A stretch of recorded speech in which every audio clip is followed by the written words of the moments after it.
You guys ready? Yeah. I just want to start off by saying congratulations to everybody here today. Thanks for joining us, and more importantly, congrats on taking a leap of faith, right? It's a pretty significant effort and purpose in life to go off and start a company, and it's not simple.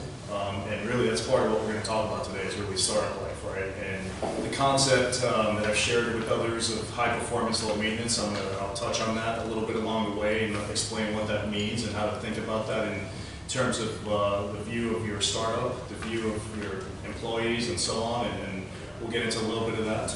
But before I dive into that, I figured there's a lot of new faces here. Let me just give you guys a quick backdrop of who I am and why I'm here today. So I started off probably in the mid-90s, my career-wise, working at a software company that catered to the pharmaceutical industry, right? First generation Salesforce automation systems, right? So pretty unique opportunity. This was in Pennsylvania at the time. Got hired by one of my clients. That client was a startup in the US, pharmaceutical company.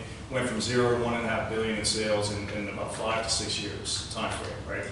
So this is when I'm 20 to 27 kind of age range. And what seems to be, what's going on? What's going on? Welcome. Who are you? Who am I? Yes. Justin Grace, Cool.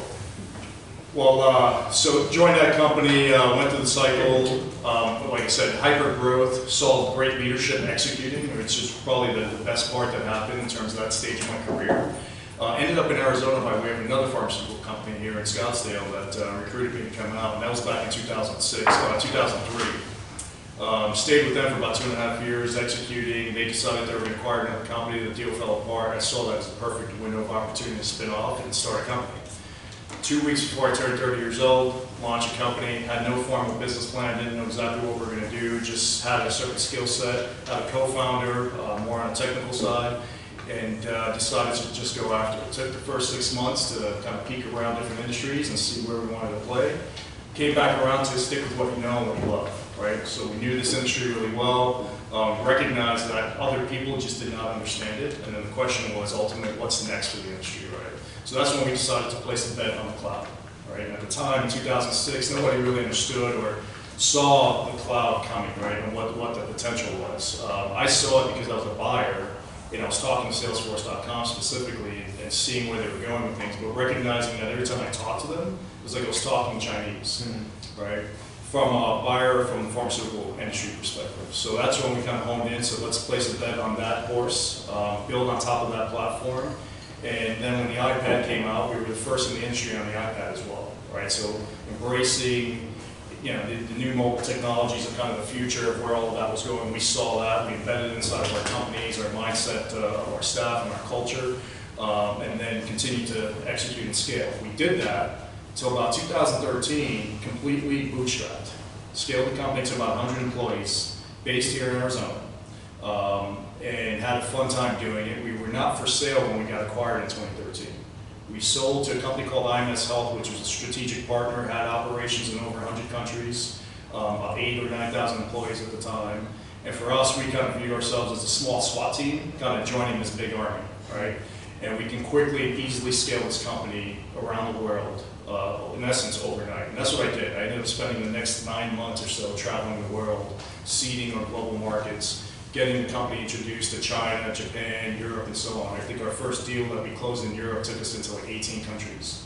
So the power and the influence that IMS had made a lot of sense, and which was really the main value that I saw, the big potential, in terms of solving our problem of growth, right? We were already growing in triple digits. We didn't necessarily need to raise capital, but we wanted it to continue to accelerate the company's growth as fast as possible. And IMS, in essence, solved that problem for us on both ends. I transitioned out in 2014, and right around the March timeframe. Company went public in 2014. In April of 2014, had a $1.3 billion IPO, total market cap in the 8 to 10 billion range. And you know, it's a pretty interesting time, right? So they went on, and I then came into the market here, started hosting some events and inviting some CEOs out, and recognizing that there was definitely a massive need. Also knew that the need existed just from in 2006 when I launched the company. there was no ecosystem here. And some people may think that we still have a lot of challenges. I could tell you that it's 1,000 times better than it was in 2006. We got a long way to go still, but that's going to take everybody's efforts of continuing to evolve this community and make it better. But in essence, I'm trying to solve personally, looking back, saying from 2006 to 2009, we had an opportunity that I know we could have took public. If given access to the right resources, the right mentors, the right capital, and so on, to be able to scale this company at a faster pace, we had a competitor that did go public. $6 billion market cap overnight, right? And we were in the market before that. So in essence, what my main focus these days, along with Brandon and many others, is trying to find companies that are in that stage and that we can help clear the path for. That's the essence of it. What we're trying to accomplish with all of the work I think that we're doing, right? Is trying to unlock growth and unlock massive success for this community, right? And we all know Phoenix is great, and that's why we're here, and we're not leaving, right? So hopefully that's a good thing. So today I'm going to marry my passion for business and startups with another addiction that I have that I'm going to admit today, is motorsports. All right? So I love cars and I love racing specifically. And I love racing specifically because it's so much like running a company. When you're behind the wheel of a car, going all out, pushing into the edge, and trying to go as fast as you can, pushing your own skill, and then the capability of the car itself is very much like running a company at the edge, right? And making sure you're positioning it and getting it ready for the next turn and the next challenge that you're going to go after, right? So it's just constant, these parallels. The other amazing issue is the fact that it's the most relaxing thing I can do, as intense as it is, because I can't think about anything else when I'm behind the wheel of a car. So I have a blast with that, but I've sprinkled in some elements of that passion into this presentation, so hopefully you guys are okay with that. So with that, the journey, right? We all start out thinking it's going to be pretty simple, straightforward, and we've got a clear shot, and we're going to go as fast as we can, right? But the reality is this is what it looks like. You end up with a lot of twists and turns. My view of a company's stages and life cycle are 3 core categories: launch, scale, and exit. Right? So you're coming into the race, you're trying to figure it all out, you hone in on your product, and now the objective is scale as fast as you can, and at some point in time there's going to be an exit. Hopefully it's a good exit. Sometimes it might not be, right? So that's something, but at some point in time, even it could be 100 years from now, there's going to be some sort of an exit that's going to happen, whether you go public, or you do some sort of investment deal, or you sell the company, or you decide to kill the company. There is an exit, all right? So when we start out, we all think, or hope that we're driving this, right? To get through that track as fast as possible and do it as efficiently as possible, right? But the reality is, when you're going down that path and you look in your mirror, this is what you see, right? There is a ton of competition in this market for everyone, right? And the competition isn't necessarily just somebody trying to do what you're doing. The competition is people trying to fight for time, for talent, investment dollars, wallet share of your clients, right? Even though you have a better solution, but people are trying to take that money and that budget for their products. Right? So you have competition everywhere, and guess what? These people are not going to slow down, and they're not going to stop. They're not going to wait for you.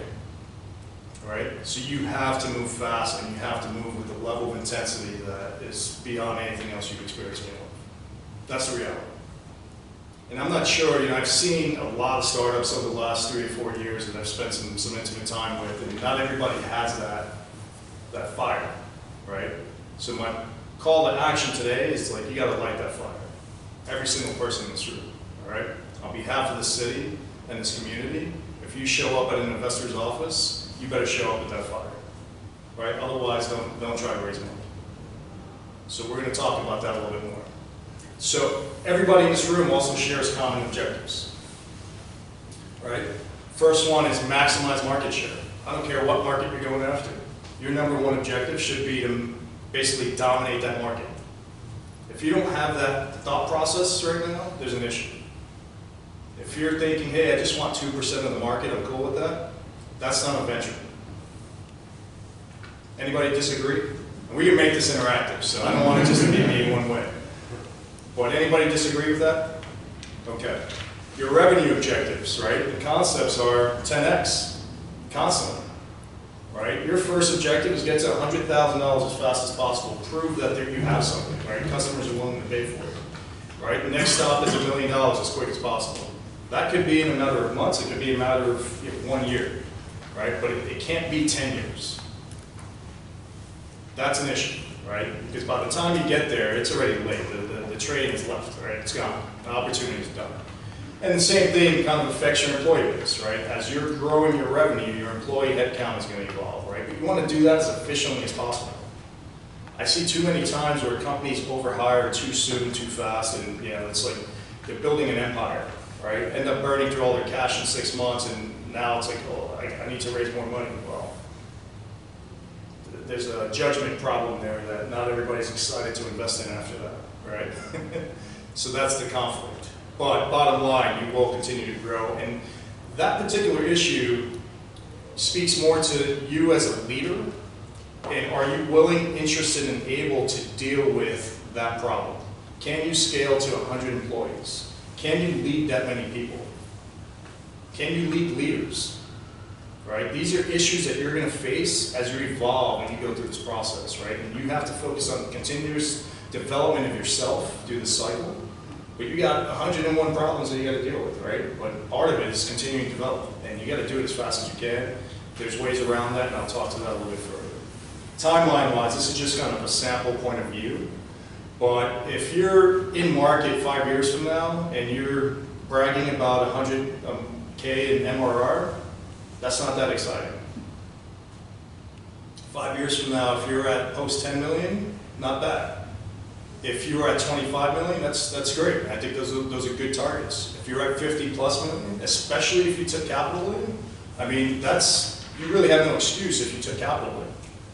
You should be executing and scaling as fast as you can. Otherwise, you don't have a real opportunity, right? And we'll talk about why startups fail in a few minutes here. Questions?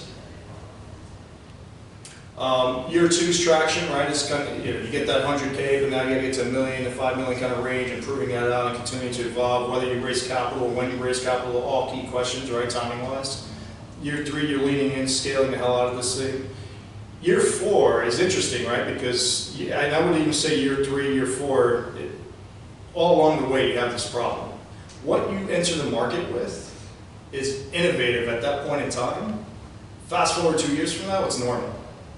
Right? And all of your competition's building it into their product and now has an answer to solve, satisfy that against you.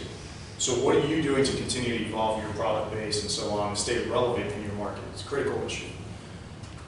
All right, so DNA of the company. These are, I think, from my point of view, I put together a few slides like this I'll take you through that these are key questions you have to ask yourselves at this stage, right? And who you really are. So are you an innovator? Right? Are you more like Amazon.com in the early days and even today where it's a game-changing company consistently in every market that you used to compete in? Are you more of a pioneer, right? Where you take advantage of somebody else's invention and apply it to an industry and change the game in that industry? Or are you experimenting, just throwing stuff on the wall to see what sticks, right? And hopefully something sticks and you break out from there. Or are you a Me Too company? And the Me Too category is probably an area that we see a lot of companies in this category, where it's like, well, I got this, one key feature that differentiates me, and I stand out because of that. That's realistically a short-lived thing. And part of this, what I want you to understand about this view, from an investor perspective, and part of this conversation realistically is primarily as an investor having this conversation with you guys, right? I'm going to be your friend forever, right? But as an investor, giving you the investor mindset, they're sizing you up trying to figure this out. And from an investor point of view, we want to invest in innovators and pioneers primarily. When we see these other categories, this is too speculative. There are options and there are exceptions of companies that have broken through in both categories. Experiment-wise, I'll give you an example, is Airbnb. That was basically a bit of an experiment that became a massive company. But that's one of how many that have tried, right? The Me Too category, another good example that has been an exception is Slack, right? Slack is a Me Too company, period, right? But in some way, somehow, they're a dominant force, right? But Chatter was in market, Jive, like you had all of these solutions out there. Facebook, who owns everybody already, is trying to launch work, and they still can't compete. Right? So how did they do that? Now, if you can prove to me that you're going to be the next Slack, right, in your market, then let's talk, right? But the reality is, that's pretty damn hard, right? So you have to have something that's special to be able to dominate the market, right? So you got to declare who you are in this category. Are you an innovator? Are you inventing something new and going after blue sky type stuff? Or are you going to take that, which I would say in my category, I was a pioneer. I didn't invent the cloud and the model. I just used the cloud to solve a massive problem inside the pharmaceutical sector, right? I led the charge into that industry. There's nothing wrong with that. You can build great companies doing that. You just got to be clear that that's what you're doing. Identity-wise, you know, are you a small business? Are you a lifestyle company? Are you bootstrapped and want to stay bootstrapped forever? Or are you bootstrapped growth company, right? Which I would put Tough to Needle, for example, in that market, in that segment. But the question with Tough to Needle is like, well, if you did pour more money into it, like how much faster, how much bigger can they get, right? That's what's interesting about that opportunity. Or you're a legit venture. And what does venture mean? To you guys, what does it mean? Just curious. Anybody want to chime in? What do you think? I mean, it's a company that aims to exit, so whether just grow as fast as you can and as much as you can until you exit, and that's what I would say. What do you define as growth? Revenue growth or monthly active user growth, ultimately revenue. Okay. Good. Good. Any other comments? Or something faster than Tough to Needle. Something faster? Yes. I love it. Simple benchmark, right, is are you aiming for something and do you truly have a product that can exceed 100 million in revenue? Right? Simple way to think about it. If you're not talking at that level, because I see a lot of presentations come across, and in 3 to 5 years at 5 million in revenue. That's interesting, but that's really a lifestyle company. Right? That's not a venture. You're not going to deliver a significant return for that. Not to an investor. You're going to deliver a great return for yourself. Right? And there's nothing wrong with that. That's a great company. And you should do it. Right? But be clear on that that's what it is. Right? And don't try to convince investors to chip in on this thing, because a lot of times you're not going to be able to return the investment level that they're expecting. Is the essence there. That leads to, okay, I'm clear on where I'm going, but now you got 99 problems, and I guess the big question is which one is the biggest problem out of these 4? This is basically the 4 major categories that you're going to be dealing with as a CEO that you got you constantly firefighting, right? The people factor, in my opinion, is the #1 challenge that you will have forever inside of your company, right? And I'll talk to these a little bit more in depth. Process. How many of you guys have left corporate America and started your company? Justin? Okay. So the big issue a lot of times is like, it's too much process, right? We don't need any more process, try to get away from it. And in the first year, 2 years of the company's life, sub 10 employees, like it's easy to just execute, right? You got great people at that stage. But when you start adding 20, 30, 40, 50 people, it just becomes chaotic. And you need process, there's no question about it. At some point, you're gonna have to start installing systems and having the right structure in place and so on. And then profit obviously is a big issue where in this category, what we're talking about is really capital, revenue, and so on. And I'll dive in here. Right? So on the talent side, it's hiring, firing, developing, and retaining your talent. Right? What are you doing? And you're constantly dealing with this challenge on a regular basis, right? Leadership and just general org structure going forward, right? As a company evolves from 1 million to 10 million, it's a different company. Right? From 10 million to 50 million, it's going to be a completely different game again, and you have to constantly evolve with that and be thinking ahead of that. Otherwise, you're going to stifle the growth of the company and you get stuck. Right? And I've seen that a lot where companies get to 30 employees and they just can't get past that. It's more of a headcount issue, which in turn impacts the revenue level, right? Questions? Culture, working and building a great culture that people just don't want to leave your company, right? They don't even pick up the phone when recruiters call. That's the critical element, right? You're trying to juggle, that's one of the key things you're trying to juggle and make sure that you have a great culture and a great environment. And then you're managing your board, your investors, advisors, and clients, right? all kinds of issues. Does that sound like fun? One thing I want to highlight here, and one thing, if I was starting another company today, and I wish I would have done earlier in my company, was build a board early. All right, so a big suggestion to you guys to consider and think about, if you don't currently have a board, is get that process started now. Don't wait. You know, one, it's a good support mechanism, it's good mentors that you're going to tap into as well, but it also helps drive accountability and clarity in terms of where you're going. And it starts to establish a rhythm inside of the company by which you're reporting up and putting some pressure on yourself to make sure that you're hitting the numbers that you're claiming. All right? And do that before you have investors. It makes your life a little easier as you're going into the investor process, because guess what? That's what they expect. Right? There's a certain discipline and model that you need to establish. So, Marvin, do you have an optimal size of the board when you're starting? I think, you know, up front is 2 or 3 people in addition to yourself. Right. Is ideal.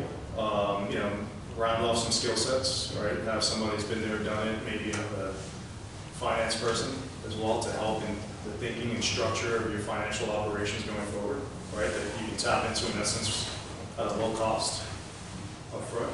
What if a board member is one of your clients, dominates the conversation, and That's why you need to. doesn't Seriously. Yeah. That's why you need to, at least 2, so that there's a balance and you can help facilitate that dialogue behind the scenes, right? So the next board meeting you're going into, you're talking to board member B saying, hey, I need some help. Right? And as far as make up the board, it's, a lot of people gravitate toward just putting a name brand on the board, to say they have X, Y, Z board, versus somebody that really can open doors potentially for them. From that standpoint, do you see a mix on that at all, or do you go more strategic as far as the board? Somebody from your industry, somebody that can complement your board or your team. I think the ideal is if you can get one person that's going to do those both, right? And be that figurehead, right? Because what's happening there is you're sending a signal to the rest of the market, right? By establishing that board and having a big name on your board, there's positive signals. Like, this person's associated to this company. That means they're willing to take time out of their day to participate. He believes in something, right? Or she believes in something. So that's the value of that figurehead aspect, but hopefully you have legit access to that person. And I'll give you an example. Craig Barrett, former CEO of Intel. I serve on a board with him right now. And that's a big name, all right? Especially in the education space. And if you got that name on your company, but that company, not doing so great. So, the founder still has to execute and still has to deliver, right? And so, but that's an example where, and I've seen Craig be available and lean in and help and be helpful to the company, right? So hopefully that answers that. But what are your thoughts on compensation for board members? I think there's norms in the market for that stuff that you can just tap into, percentage basis of equity with some sort of vesting schedule or whatever the case. So there's different options. Some people do cash. If you got the cash to play with, fantastic. I mean, depends on who you're going for and what the purpose is. So like, it depends on the expertise of the person or image, right? I'm sure Craig Barrett gets a higher percentage being on the board, but like a quarter or something like that, or a third, right, of the equity in the company around there. Yeah, I have some stuff that I can share around that point. But there are some standard metrics around that. And then there's, fiduciary board versus an actual, just advisory board. Even if it's an advisory board that you're setting up right now, at least it gets the rhythm started, and there's a structure by which you're reporting on a monthly or quarterly basis. That's the important element. It's accountability. It's being accountable to what you're saying, right? It's too easy to say, hey, I created this, the most money I've ever made is in a spreadsheet, right?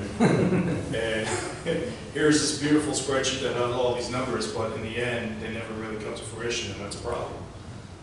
So that's part of what you're trying to establish there, right? But so advisory members, to the point where you get to a true fiduciary board, and you raise some capital and all of that, then that compensation might shift a little bit. All right, so process, as I think I touched on this a bit already, but how am I doing on time? Good. But I think the main point around this slide here is, like, ultimately you want to be consistent in your performance and the quality that you're delivering to your customer base, period. Right? And that's where process comes into play, and you have to take that serious and don't neglect it. And don't, you have to plan, in essence, for this, right? And start to build this in ahead of schedule. There's a document that we have that we can share with you guys that is basically the stages of growth of a company, and there's been some studies behind companies from 1 to 10, 10 to 25, and so on. What are the key challenges, and what you need to focus on is how that relates to process and structure. So we'll share that with you guys. And then product, I think everybody's probably intimately familiar with this, right? So dealing with scalability issues, right? That ongoing innovation issue, and then one thing that I do see a lot is everybody thinks they're going to launch a product and everybody's just going to show up and turn this thing on and start using it, right? But there's a lot more afterthought around services, right? Nobody wants to be a services company or have services capabilities, and the reality is to drive early adoption, you have to handhold your clients. All right, so don't underestimate that. Right, you have to factor that in, and hopefully you're going to pay for it. Right, and if you're not going to do it yourself, then you better have some good partners that can. But it has to be part of the strategy. You can't. They're just not going to turn it on and integrate this thing, and it's just all magic, right? It just doesn't happen. So that's a big piece of the demise. I skipped over this. So the HPLM, right? So the people factor I talked about, right, as being one of the primary challenges and issues that I believe, right? So when we got to the point where we exceeded 10 employees in the first year or so, I was flying back and we're just running into all these different problems. Well, I had about 10, 15 employees at the time, and just started to run into different issues. I started to realize that we just need to set some structures, set some clear expectations, and establish our culture, and also be able to have an effective conversation at the edge, right? As we add in leaders, they're now managing all of these people, and we get to 50, 100 people, that they're having an effective conversation on an ongoing basis. So that's when I came up with this concept of, it's real simple, high performance, low maintenance. That's what every single person in your company should be, including you. Including you on behalf of your investors and your board. Right? You should be delivering a lot of value, and it should be obvious. And this is, so if you think about, if you have employees today, how many people actually have employees today? If you think about your problem people right now, right, where like they're just consuming a lot of time, it's a high maintenance situation, then the question is, are they performing at the level you expect? It becomes real obvious, like, why are you holding on to this? Right? In fact, I view it as they're stealing from the rest of the company. Because that time that you're spending with them, you should be investing in the good people that are actually performing and kicking butt. Right? So you have to become disciplined about making that, that decision that, hey, this person's not working out. And we just had a conversation about this earlier, and be disciplined and move fast. Don't wait. Because everybody thinks they're going to save people. And one thing I used to talk about is, like, I can't protect you from yourself, right? People are who they are, and if you give them the opportunity, they either perform or they don't. And it's the unfortunate reality. If they're not performing, then you got to help them, find. Some people say pursue excellence elsewhere, right? And transition them out, move on, and get somebody into that role as quick as possible, because it's a fire that you're dealing with. It's slowing you down. But be super disciplined about it. These are just what we kind of honed in on as the core qualities that we cared about. Because from 1 to 10 employees, or even up to 25, the business is moving and shifting radically, right? You can't really predict what's going to happen in 30 days, or in 90 days for that matter. Right? You're kind of operating on a day-to-day, week-to-week basis. So how do you know that somebody's actually performing on par with your expectations? And that's where the structure came into play, because it's really more behavior driven. If you do all of these things right, then I don't really care what you're working on, you're going to do a great job. Right? Now it's our job to control what they're prioritizing and so on, but that's basically the thought process behind this, and then we had compensation tied to this as well. Just to give you some other perspective, I mean, we ended up running the entire company, including our engineering, including our team in India, including everybody, on a quarterly basis bonus model. So we always had people's attention, and that was tied back to this structure. At the end of the quarter, there was definitely a conversation happening. Everybody knew where they stood, and whether or not they were doing a good job or not. Okay? It's a big issue, but again, thinking about it from how your company is serving its customers, is it high performance, low maintenance? When your clients think about you, do they think that?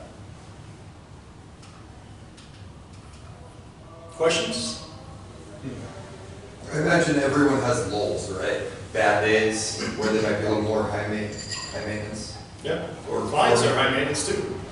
True. Right? That's actually really good. Just wondering, is there like a maximum time window too?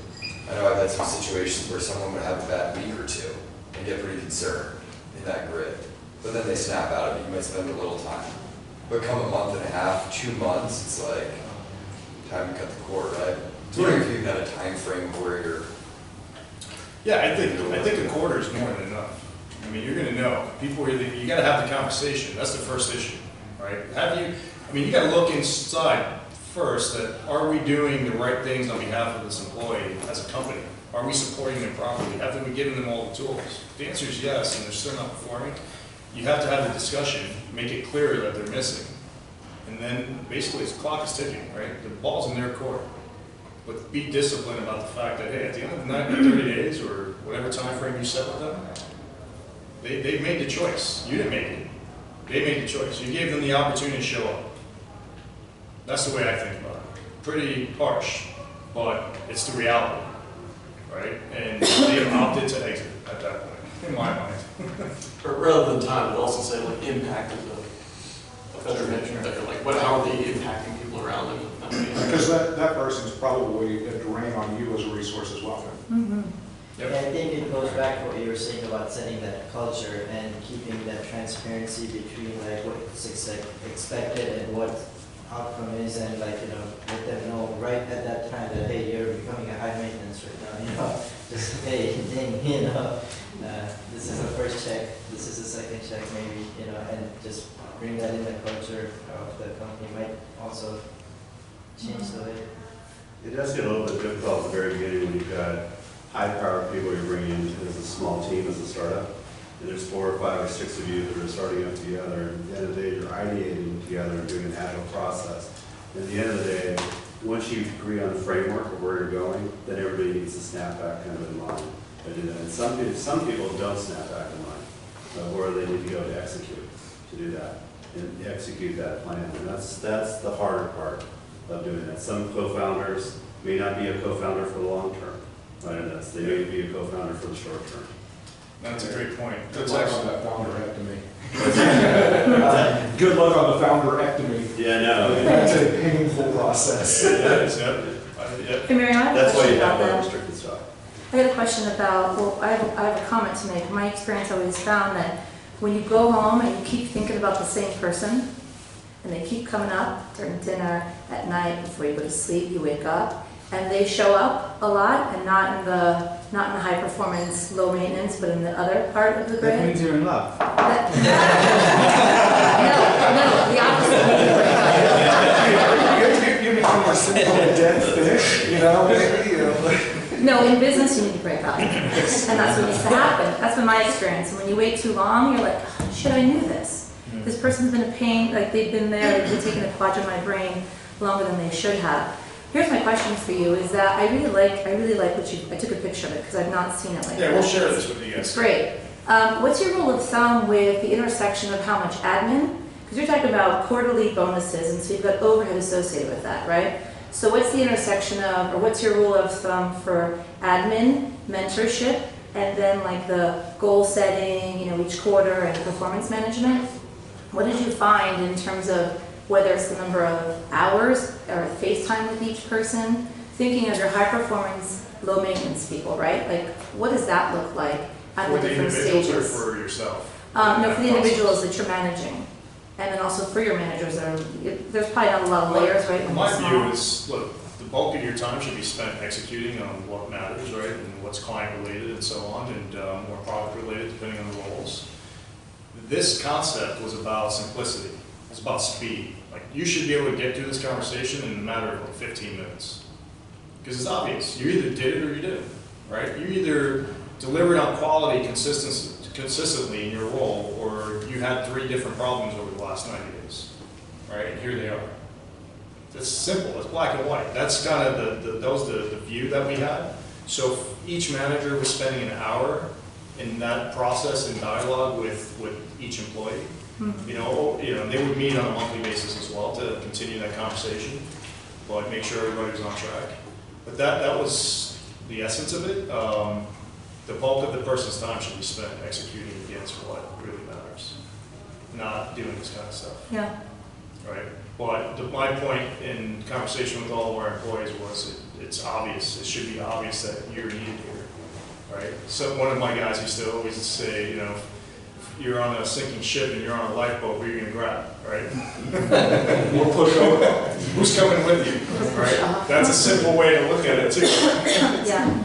And maybe one other thing to add to that is actually, at least at the previous company I've been to 41st parameter, the biggest issue we had with that was actually not with the middle to lower level employees. It was actually when you hire someone big, like someone who's at the executive level and they underperform, because usually that's a very tough hire to make to begin with. And just thinking about going through this hiring process again and the impact on the employees sometimes make you take too long to realize that someone is underperforming at that level, but that thing has the biggest impact on the company. We actually at one point through 41st Life lost half of our employees because we had a bad hire at that level, and it took us way too long to realize that we were actually killing the company. And we had to make the tough decision, but the day we did it, we had at least 3 people who came back to the company, quit their current job and came back once they saw that we actually took care of it. Clean the situation up. Yeah. Yep. But it That's was what too long. that That was the cultural lesson. hire will do to you too. Right.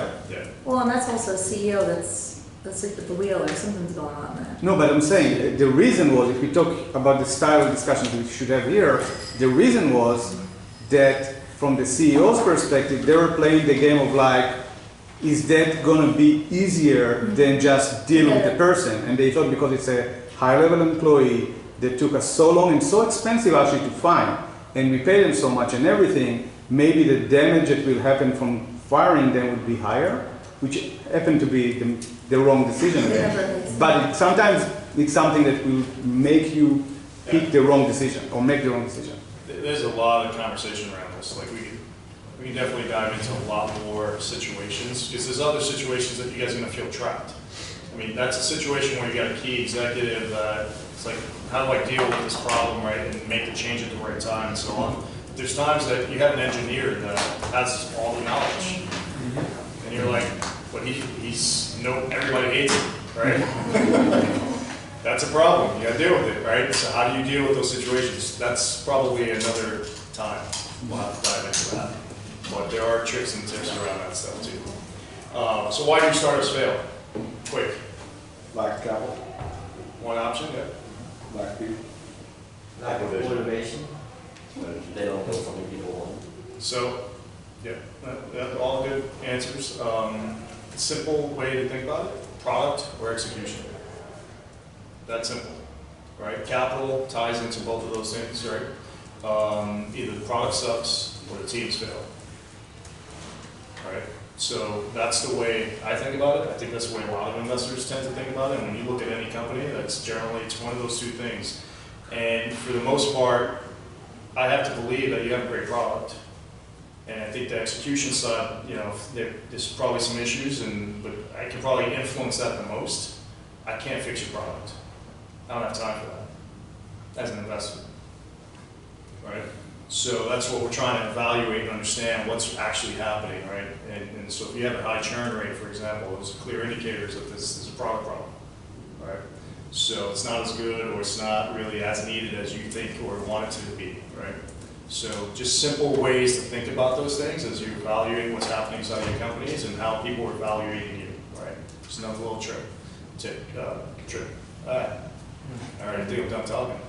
All right, so what do investors want, right? So this is kind of a more open question, right? Let's talk about investors first. Like, what are the categories, right? I think everybody probably knows this fairly well, right? So friends, family, obviously, is kind of the first pass. Leads to angels, right? So if you collect 50 to 100 grand, maybe 200 grand from friends and family, basically you getting maybe a $250,000 check up to $2 million from angels to then going from 3 to 5 from VCs or 3 to 10 from VCs. PE is a tool that you can use at a later stage, realistically, right? Nobody in this room is going to be having a PE discussion, not yet. But could be a good way to help companies or early investors and early employees exit from a shareholding perspective, right? Your goal is to get to PE. Yeah. PE or IPO, right? So it's like, or an actual acquisition, right? But ultimately, those are one of the options. And honestly, when we were doing our deal, the company was not for sale. We were looking for growth capital. I was actually looking down the path more so of PE to do, a recap in essence where I could sell some shares, take some money out, but at the same time bring in a boatload of money into the company and help scale it. That was the architecture that I was really going after. And that was the competition that IMS had at the time of the deal. Right? They knew that I was going for more capital, so that they had to get their transaction complete as well as possible. So what do investors really want? They want winners. They're trying to find the winners, right? But the reality is you're looking for a 10x minimum return. Right? So if I gave you a $100,000 check, you better deliver $1 million check back. Otherwise, we're not friends. As an investor, seriously. But if you That's what people were thinking they about. love you. Yeah, but if you do it, right? If you 100x is really what everybody's shooting for, right? Everybody's swinging for the fence. That's what they wish they could get. But this is the reality. Guess what? Your friends and family, when they say, here's that $10,000 check, they think you're going to come back with $1 million check. And when you don't, Thanksgiving's pretty hard. And I'm going through that situation right now. It's really challenging for one of our, one of the companies I'm invested in that he took $500,000 from friends and family. And the reality is it's on the edge of either being acquired for pennies on the dollar or we're going to have to shut the company down. And he's got to face those people. And an investor is probably easier to face them, right? But the friends and family, it's like if you don't have 100% conviction in what you're doing, and you really have to think through like the penalty of what's going to happen on the other side when you burn through that money. So critical, right? So simple way of how I evaluate deals, and I think a lot of investors, same thing, right? Just giving you kind of simple perspectives, right? Hopefully lenses or filters on how to think about things, right? Market management momentum, simple, right? Do I care about the market that you're in, right? Do I care about it? So if you came to me with a restaurant deal, real estate deals, any of that, not interested, right? So learn that lesson a long time ago, right? Stay in your lane, right? And that's not my lane, right? So the management side, not just you, but the people around you, goes back to that board issue, right? So if you've built up a board where you have early investors coming in or you have advisors, all of that is signal. That's going to determine whether or not I want to lean into this company or not. All right, so a lot of the deals that I do, I've done well over 100 deals on AngelList, for example. But what I'm looking for there, it doesn't even really matter about the company or the product. It's like, who are the other investors that are in it? Right, and if you got major VCs piling in on this thing, my little check is going to be nothing compared to those guys, right? So they're paying attention to this thing. So that's all good stuff. And most of my successes, the biggest successes I've had so far, have been actually a lot through that channel and that type of thinking. What do they think they're getting, or what is it that they're trying to invest in? Right, it's something that can compete on a world-class basis. Yeah, just all. This is the winning card these days, right? Oh, But BlackBerry's made a comeback. it gets better because the problem is that entrepreneurs tend to show up with this, or better yet, this. And you're like, what the hell is going on here? Right? Is this serious? Right? Interesting concept, but if you would have got it the other way around, you actually might win the race, right? So these are the types of challenges, right? And then, they come prepared to win this kind of race. And that's not what investors are looking for, right? Investors want to see you on this field. We want to see you on this field, right? Have an option, and all investors have plenty of options on what they're going to bet on, right? But the question is, are you going to be at this level, right? Competing all out against the best in the country. Forget about just Phoenix or around the world. That's what you guys are building. That's what you have to be building. Right? You gotta be thinking about things at this level, right? So in summary, think big, right? I think that's the essence of that last point. Why waste your time doing anything else if you're not gonna go all out for it, right? And try to do something that can really make a big impact in the markets. You know, that whole concept of the identity and DNA, right? Declare who you are and where you're going. You got to be crystal clear to yourself, to your team, right, and to your investors about what you're going to do. Are you truly all in to make this thing a success, right? Focus on a real problem. That experiment category, right, is like we see too many people trying to invent problems instead of inventing solutions to existing problems, right? That's a big issue. Operate with maximum urgency. I mean, I can't tell you how many situations that I see where founders will take money in, but it's like they're hanging out at the beach. Like that's insane, right? Like you have to execute and you got to do what it takes. And you know, to that point of the Thanksgiving conversation, right? Deliver on the promise, right? You're making a promise. As soon as you take money from outside, it's no longer your company. That's the way you got to think about it. The second you take a single dollar from outside, it's no longer your company. And you're making a promise to those people that you're going to deliver a return. So take that seriously. All right? So with that, questions? Open it up. Come on, Matt. I know you got something.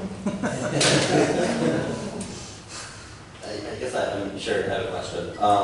How do you, so when you're growing, and there's only two of you, but you're growing like at a pace that requires you to hire someone, and if you don't hire someone quickly, then you can't grow anymore. How do you balance hiring the right person that's going to be someone that grows with you through the exit, versus someone who's going to get the job now and is going to enable you to keep scaling, but may not be that right person for 7 years down the line? Like what's more important in that situation? On this slide, sales cures all, right? So part of the thinking there is like, you know, can you pre-sell a deal of some sort, right? That is just the way I would attack the problem at the time of how we were running our company, where we needed more capital. I didn't have capital options, right? I couldn't go raise money, I just didn't have access. So I would sell deals, right? And it's just a matter of managing expectations in terms of what's going to happen. It may not be totally applicable to what you're doing, because the market that we're in, that we were in, it was, you know, we're selling larger scale deals. So it's easier to do that, but I could walk in with basically a PowerPoint and show off this new product that we're launching that we didn't have built yet, but got 3 clients to sign up and went back and hired, you know, got the team going to actually go build it. So, but that's a trust relationship as well that we had, and I also had confidence in my team to be able to deliver. So that's one option. I don't know, anybody else have ideas? Can you rephrase the question? Yeah, if you were to choose between growth or hiring, which would you prioritize? Growth.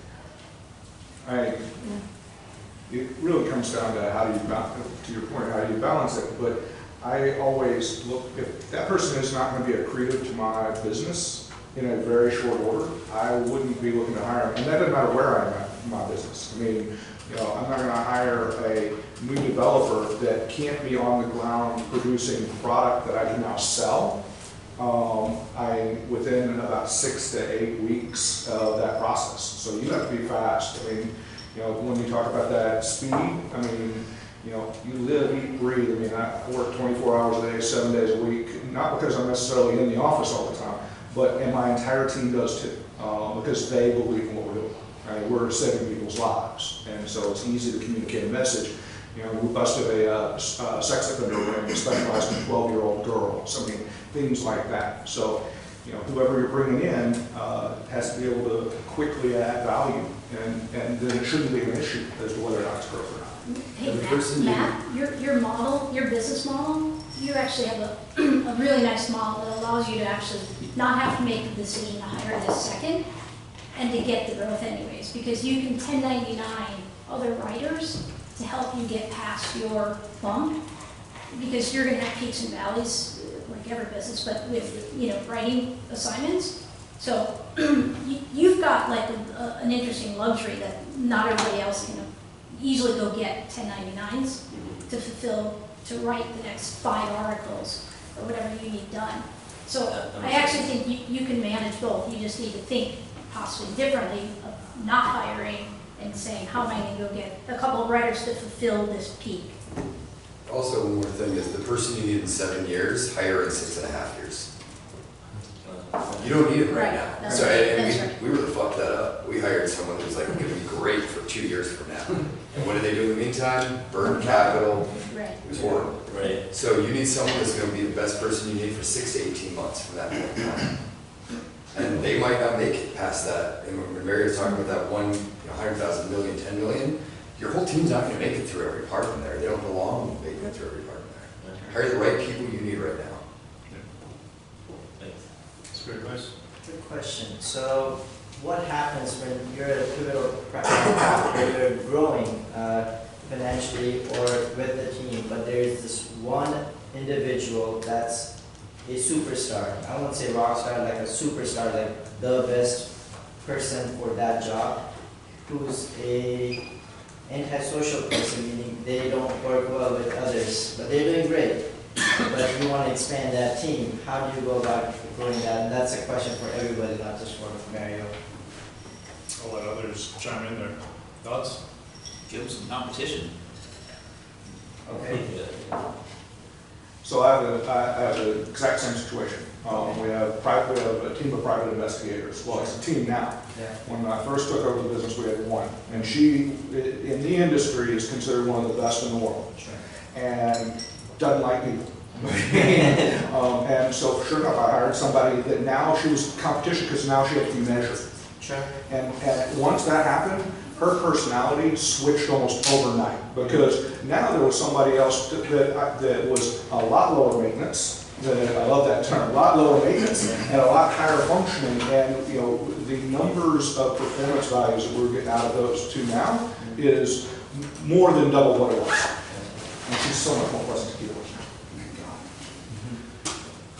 I have a clarification question. So this superstar, do you want the superstar to manage a team, or do you want the superstar to not ruin your culture, or what exactly is the downside of the superstar is having on your I team? think more importantly would be the managing of the team. So ideally the hire would go under that person, but it's all about like, here's my principle of how I do things, right? And then the other person not really complying to it, or it just doesn't work out always.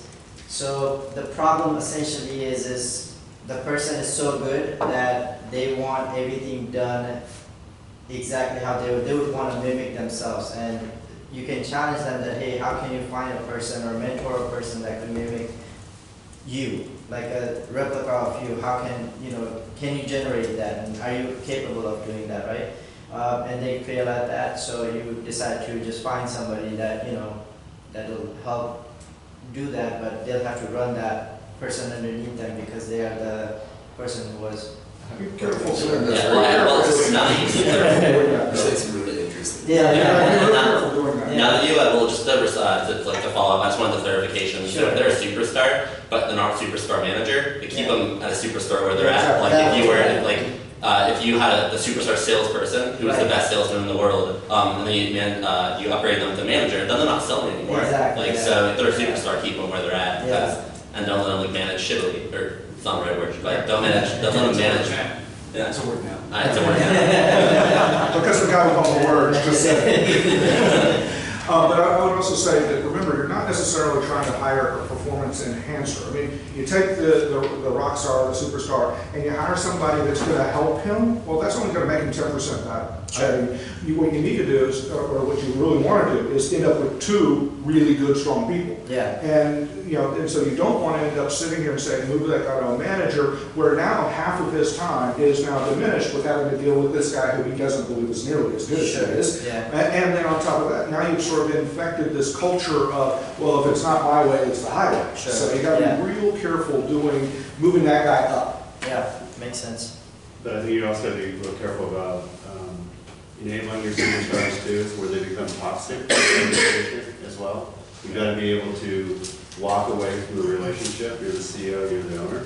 These are tough decisions, and saying, we're going to have to survive without them, and if they leave tomorrow, and believe it or not, sometimes when you have that effing honest conversation with them, they come back in line right there, because you didn't set boundaries with them, right, to do that. You didn't respect them to do that. You let them push them to the edge. And you gotta take the risk. The risk is they can walk out the door. So no surprise that people is kind of a hot button, right?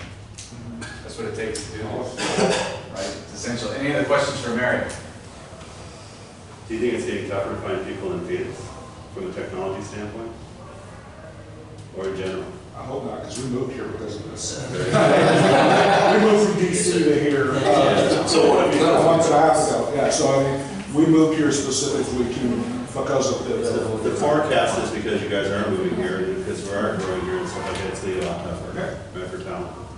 Especially in the If you area. have the AAC grads, we'd be solid. So, what's that? We have a lot of AAC grads that would move over. And we just steal from each other.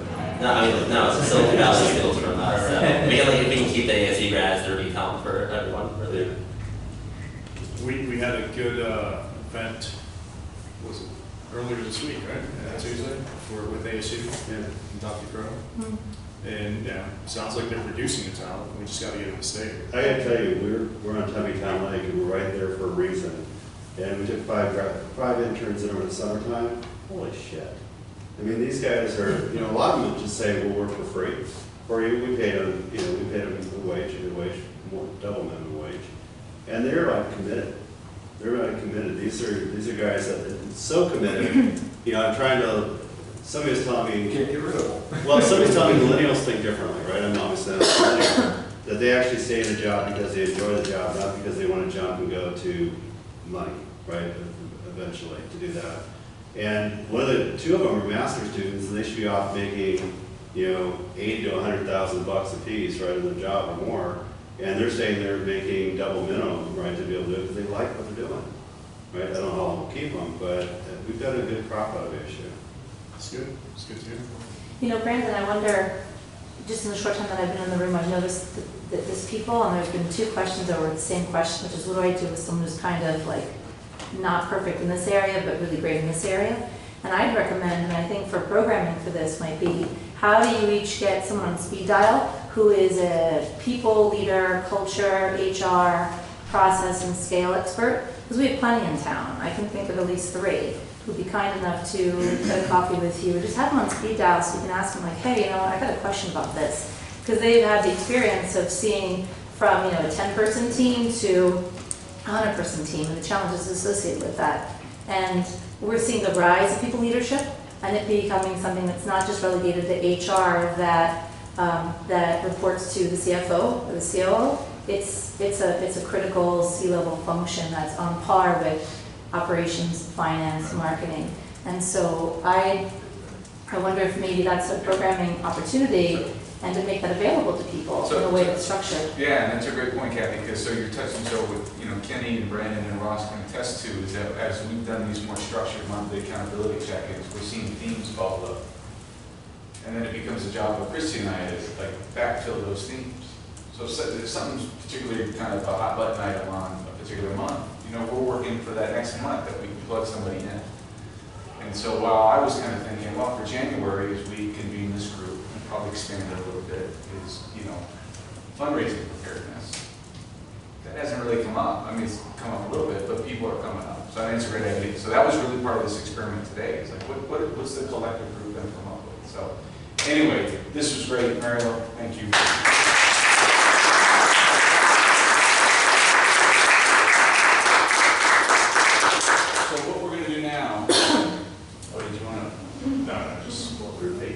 I think who can figure this out?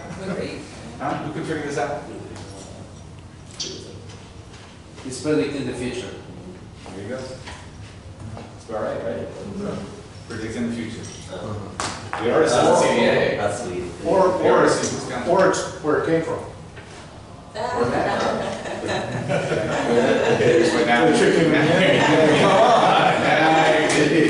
All right, so what we're going to do now, we're actually on time. So we're going to break up into 3 groups. In a second, that's